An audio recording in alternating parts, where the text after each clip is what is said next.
మాతృదేవోభవ. ఇప్పుడు మనము కుజుడు మకర రాశిలోనికి జనవరి 16వ తారీఖున ప్రవేశిస్తూ ఉన్నారు. ఈ మకర రాశిలో కుజుని యొక్క సంచారము 16వ తారీఖు జనవరి నెల 2026 తేదీ నుండి 23వ తేదీ ఫిబ్రవరి నెల 2026 వరకు కుజుని యొక్క సంచారం ఇక్కడ మకరంలో సంచారం జరుగుతుంది. దీని వలన ఏ విధమైనటువంటి ఫలితాలు రాబోతున్నాయి ద్వాదశ రాశుల వారికి అనేటటువంటి విషయాలు మనం ఇప్పుడు చర్చించబోతున్నాము. శాస్త్రీయమైన పద్ధతిలో మాత్రమే ఉంటాయి. ఇందులో కల్పితాలు, నా యొక్క భావనలు ఇందులో చొప్పించడం జరగదు. శాస్త్రం ఎంతవరకు చెప్పిందో అంతవరకు చెప్పుకుందాం మనం ఇప్పుడు. అయితే మొదటగా కుజుని యొక్క స్వభావం ఏ విధంగా ఉంటుంది అనేటటువంటి తెలుసుకుందాం. ఆయన దేవసేనాని. దేవసేనాని అన్నప్పుడు సేనాని అనే ఆయన కొంచెం సీరియస్ గానే అందరి మీద ఉంటూ ఉంటాడు. కొంచెం ఆగ్రహంగా, కోపంగా ఉంటూ ఉండాలి. అందరి మీద భుజం మీద చేసి ఫ్రెండ్లీగా ఉన్నట్టయితే నాయకుడు అనేటటువంటి వాడికి అతని కింద ఉన్నటువంటి వాళ్ళు సబార్డినేట్స్ వాళ్ళు ఎవరు కూడా భయపడరు. వాళ్ళు సీరియస్ గానే ఉండాలి, ఎప్పుడు కోపంగానే ఉండాలి, తగినంతే మాట్లాడాలి.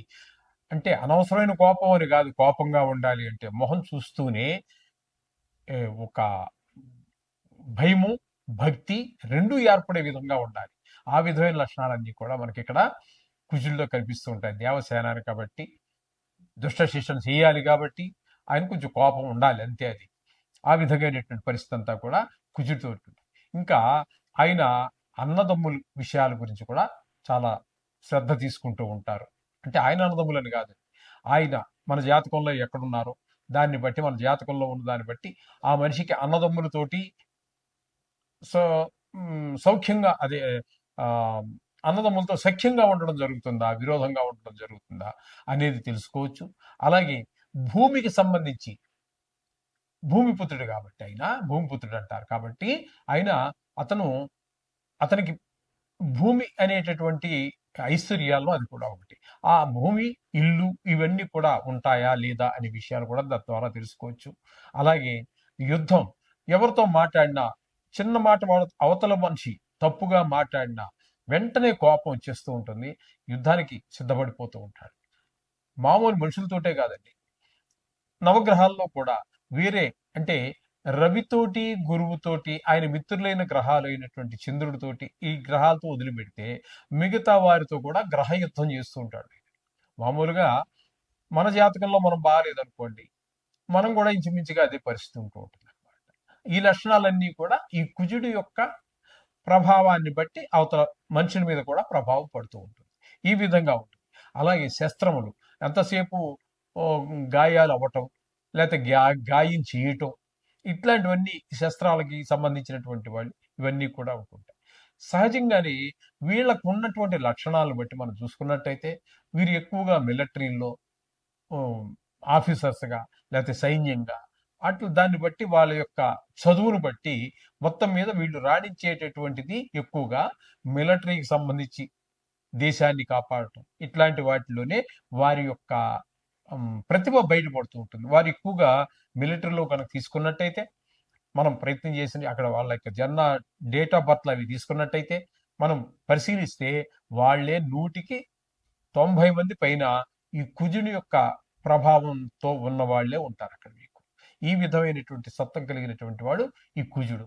ఈ కుజుడు మన జాతకంలో చాలా విషయాల్లో, ప్రతి విషయం, సంతానం కలగటం విషయంలోను, పెళ్ళిళ్ళు అవ్వటం విషయంలోను, ఇట్లాంటి మన నిత్య జీవితం మీద, మానవుల యొక్క జీవిత విధానం మీద చాలా వాటిలో, ఉద్యోగం కూడా ఆయన కనుక దశమ స్థానంలో ఉన్నాడు అనుకోండి, చాలా మంచి ఉద్యోగం, చాలా పలుకుబడి కలిగి ఉండటము, భూములు, మంచి విపరీతమైనటువంటి ఆస్తులు కలిగి ఉండటం, ఇట్లాంటివన్నీ కూడా ఆయన మంచి మంచి ప్రదేశాల్లో ఉండడాన్ని బట్టి అనేక రకాలైనటువంటి ఫలితాలు ఇస్తూ వస్తూ ఉంటారు ఆయన. ఇది కుజుడు గురించి మనం సంక్షిప్తంగా చెప్పుకునేటటువంటిది. ఇప్పుడు మనం చెప్పుకుంటున్నది ఏంటంటే, ఇక్కడ ఆయన స్వభావం కరెక్టే, కానీ ఇక్కడ మనం చెప్పుకోబోయేది గోచార ఫలితాలు.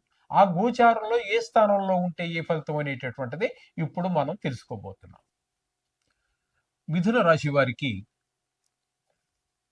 కుజుడు మకరంలో సంచారం చేసే కాలం అంటే 8వ స్థానంలో సంచారం చేసేటటువంటి కాలం ఏంటది 16వ తారీఖు జాన్యువరి నెల 2026 నుంచి 23వ తారీఖు ఫిబ్రవరి నెల 2026 వరకు సుమారుగా 38 రోజుల పాటు ఈయన ఇక్కడ సంచారం చేస్తూ ఉన్నారు.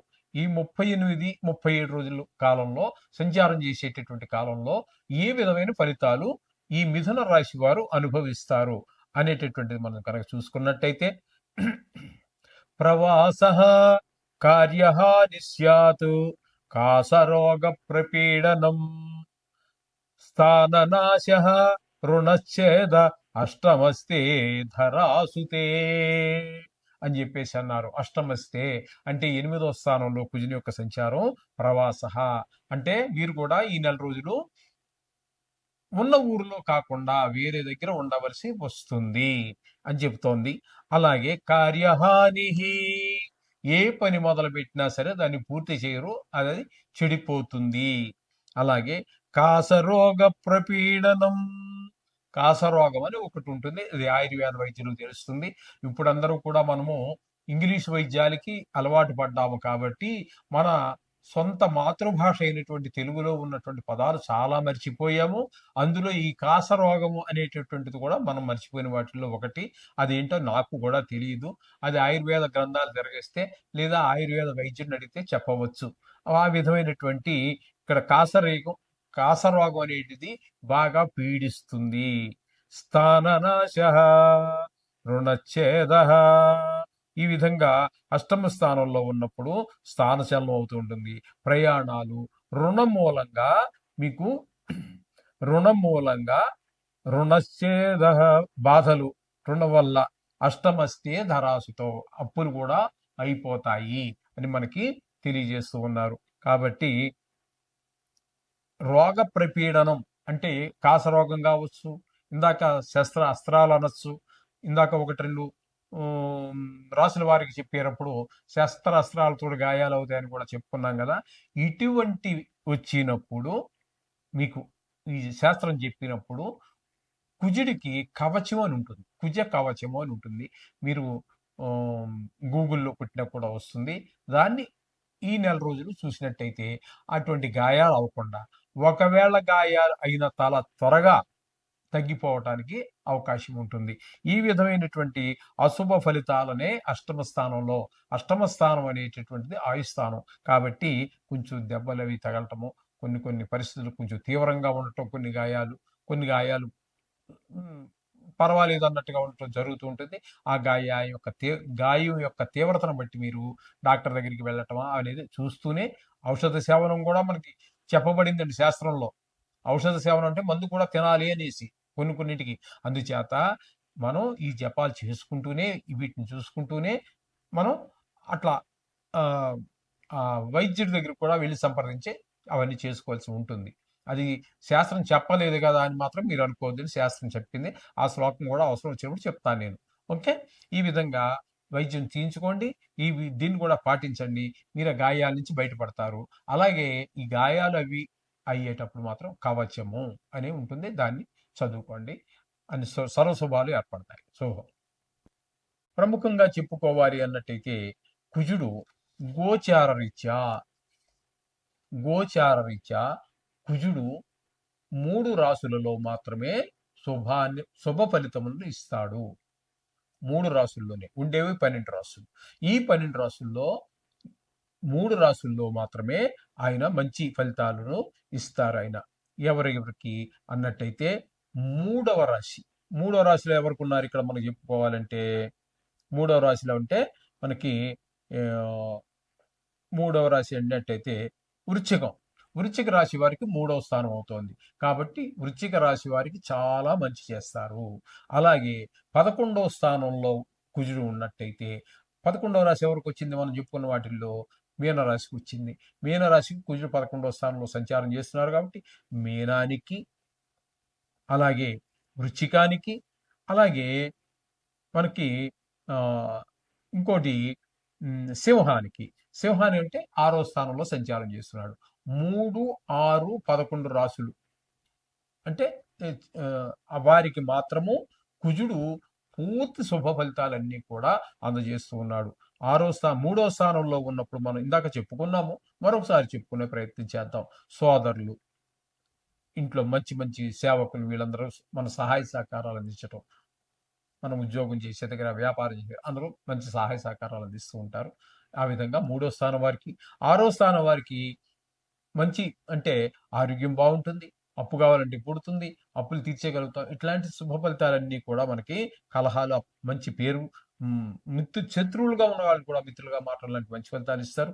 అట్లాగే ఏకాదశ స్థానంలో ఉన్న వారికి ధన లాభాన్ని బాగా చేకూరుస్తారు ఆయన. ఏదైనా పని చేసినప్పుడు అందులో మీ నైపుణ్యం కూడా బయటపడుతుంది.